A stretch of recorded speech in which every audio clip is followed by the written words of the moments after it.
baik. Di sini dalam soal ini diketahui ada X1 dan X2 adalah akar-akar dari persamaan kuadrat 3X kuadrat plus 6X min 2 sama dengan 0.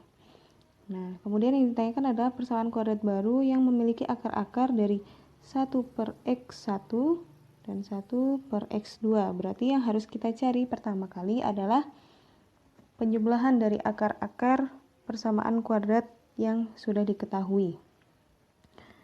Kita cari dulu.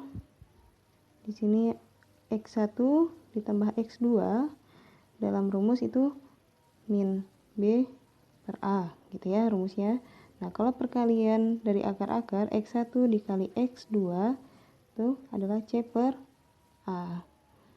Nah, kalau dari kita lihat dari persamaan kuadrat yang 3X kuadrat plus 6X min 2 sama dengan 0, kita bisa ketahui bahwa A itu sama dengan 3, B itu sama dengan 6, dan C sama dengan min 2.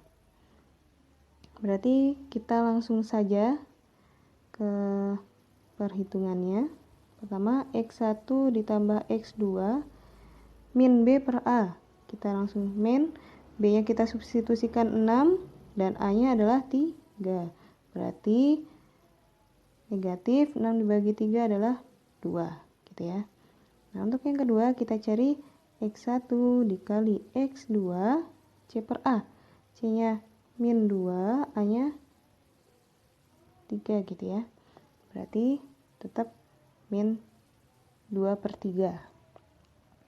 Nah, kemudian yang mau kita lakukan, yang mau kita cari adalah persamaan kuadrat baru yang memiliki akar-akar 1 per X1 dan 1 per X2. Oke, berarti ini kita garisi dulu. 1 per X1 kita jumlahkan dulu ya. Kita jumlahkan 1 per X1 ditambah 1 per X2. Nah, kita jumlahkan akar-akarnya. Ini kita bisa samakan dulu penyebutnya. Ini dijadikan X1 kali X2.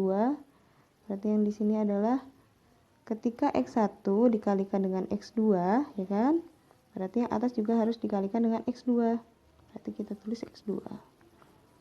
Ditambah, nah kemudian ini juga sama. X2 kan dikali X1, berarti yang atas juga harus dikalikan X1. Berarti ini kita tulis X2 ditambah X1, gitu ya. X2 tambah X1 itu kan sama saja X1 tambah X2 ya. Sudah kita ketahui adalah negatif 2. Berarti kita langsung negatif 2. Terus X1 dikali X2 adalah negatif 2 per 3. Gitu, negatif-negatifnya kita hilangkan ya. Kita bisa coret sesama negatifnya. Nah, ini pembagian pecahan. Berarti kita bisa langsung 2, yang pembagian kita jadikan perkalian. Kemudian ini ditukar. Yang 2 sama 3 itu ditukar. Ditukar yang tadinya pembilang jadi penyebut, yang tadinya penyebut jadi pembilang. Ini jadi 3 per 2. Adakah yang bisa dicoret? Ada ya, 2 dan 2. Berarti hasilnya adalah sama dengan 3. Gitu. Ini untuk yang pertama. Untuk yang kedua, 1 per X1. Nah, kita kalikan akar-akarnya. Akar-akar barunya kita kalikan. 1 per X1 dikali 1 per X2 berarti X1 dikali X2, 1 dikali 1, 1 gitu ya. Nah, 1 per X1 dikali X2 adalah min 2 per 3 ya.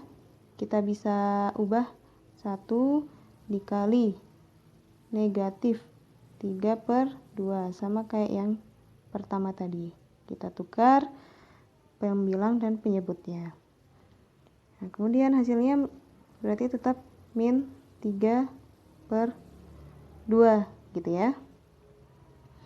Nah, kemudian untuk membentuk persamaan kuadrat baru, kita sudah mengetahui penjumlahan akar-akar barunya dan perkalian akar-akar barunya.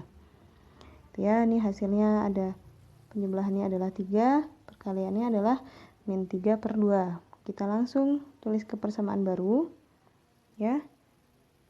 Di sini persamaan baru kita tulis ax kuadrat plus bx plus c. Nah, yang pertama adalah a-nya itu kita biarkan satu dulu. Kita tulis x kuadrat plus. Nah, kita ketahui tadi bahwa rumusnya penjumlahan kuadrat itu, penjumlahan akar-akar persamaan kuadrat itu min b per a. Berarti hasil penjumlahan akar-akar 1 per x1 ditambah 1 per x2, akar-akar baru ini kan 3 ya.